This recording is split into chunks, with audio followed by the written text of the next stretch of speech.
Աշխատանքային պայմանագրերի թվայնացումը, էլեկտրոնային ստորագրությունը 2026 թվականի հունվարի 1-ից պարտադիր կլինեն, այժմ կամավոր է։ Այս փոփոխության շնորհիվ կնվազեն վարչարարության հավելյալ ծախսերը, աշխատանքային պայմանագիրը էլ ավելի գրագետ կկազմեն, ասում են սոցիալնախարարությունից, գործատուն այլևս թղթային պայմանագիր չի լրացնի։ Փոխարենը նա մուտք կգործի պետիակամուտների կոմիտեի էլեկտրոնային համակարգ եւ այնտեղ հատուկ ձևաթղթում կնշի աշխատողի տվյալները եւ պայմանագրի մանրամասները։ Ստացված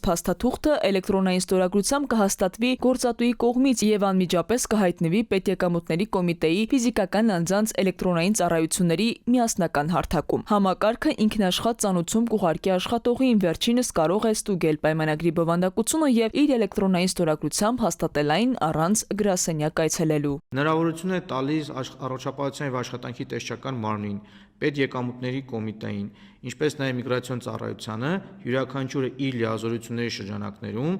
ունենալ նաև ավելի պատշաճ վերահսկողություն, նկատի ունեմ հետեւյալը, որ իրենք այս պարագայում կարող են ինֆորմացիան տեսնել հենց on-line ռեժիմով եւ հնարավորություն չի լինի որոշ դեպքերում, քանի որ մենք նմանատիպ իրավիճակների հանդիպել ենք, երբ գործատուները իմանալով որ իրենց մոտ ստուգումներ է լինելու, նախապես փաստաթղթերի մեջ որոշակի փոփոխություններ են իրականացրել, հետին ամսաթվով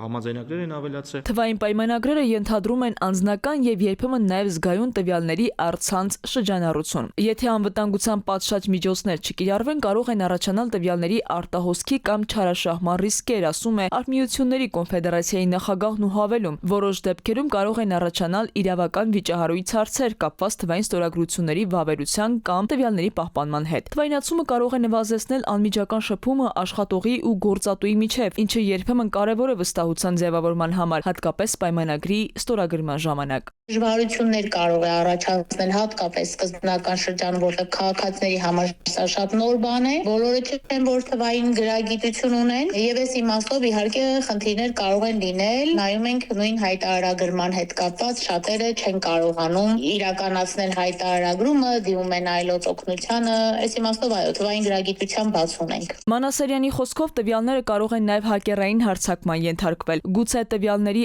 արտահոսք լինի, անվտանգության կիրարկումը այնքան բարձր պետք է լինի, որ խուսափենք նման դեպքերից։ Քնարիկ Պետրոսյան, ժամը լրատվական։